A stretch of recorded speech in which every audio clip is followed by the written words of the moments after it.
Cinco de Mayo. Yep, there you go. All right, just got back from the gym, but I wanted to knock this thing out real quick. Let's talk about new home listings are resilient in April despite economic volatility. Look, guys, here's the thing. The majority of people understand that the market sucks and that's whatever. And a lot of them are going, it's okay, I'm going to buy a house now because I have less competition. Lots of houses are selling, right? So don't get into the mindset of, oh, the market's dead and I feel sorry for myself. It's not going to help you. Get a mindset of, we're finding the right person. That's that. And it's just going to take time, or we'll find it. It could be pricing. Remember, when markets contract, so do house prices. So there you go. In recessions, it's a totally different thing because people decide to put their money into something that makes sense for them. Anyway, the hope was that sellers would continue coming to the market in strong March pace, but that buyers would keep engaging despite the volatility. But by those measures, April delivered. Yet, noting 4% annual growth. Yeah, so we have plenty more inventory. Houses are being consumed. It's not a bad thing, right? So just keep that in mind.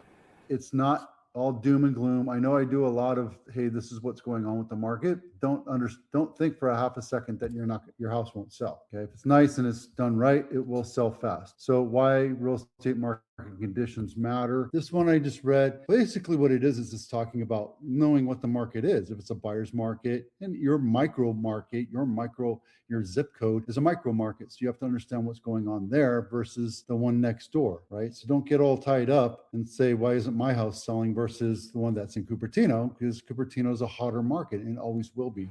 Yep. So it defines the seller's market and buyer's market. We always talk about the 6 months thing, right? Yesterday, I talked about visitor's map, or the heat map of understanding how your home is marketed. And we use this particular listing, right? So we have 178 views or impressions, and we had 500 clicks, and top of the search results is almost 14,000. Right? We've had a couple leads come through, people share it, that kind of thing, the floor plan view, map apart view. And look, here it is. And here's the consumption over time. And the property search page has popped up, and then outside other things too. Yeah, but what's most important and most engaging is when you look at it, right? All the way in New York and Boston to Seattle to San Diego, even Hawaii, we have some people showing up. Let's see if we can get 333 people clicked on it. San Jose. So when you talk about it, it's nice to see where your traffic's coming from, because you never know what's happening. Like this one right here could have been completely random, or it could have been a buyer intent on buying in San Jose. And over the weekend, I had somebody from Ontario, Canada, call me and said that they wanted to see the house. So there you go. This is Los Gatos House of the Week. And the reason why I picked it is because it's walking distance to the main street, which is actually Santa Cruz, not Main Street. And it's also walking distance to Main Street. But it's $3.5 million, 0 bedrooms, 0 baths. I wonder why it's not selling. Maybe it's because it's condemned or something. Who knows? It's a historic house, it looks like. Anyway, there you go. Let's take a quick look inside, and we'll get you on your day.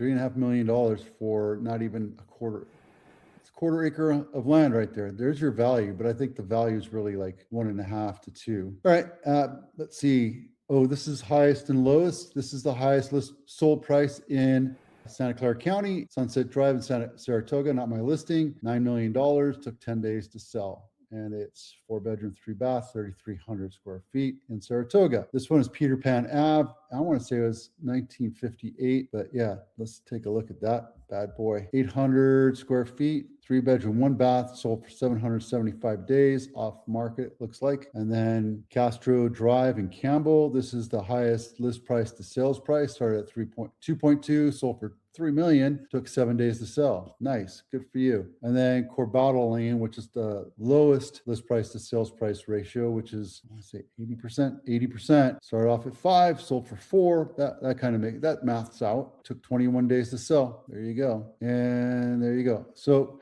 nothing really is crazy going on in the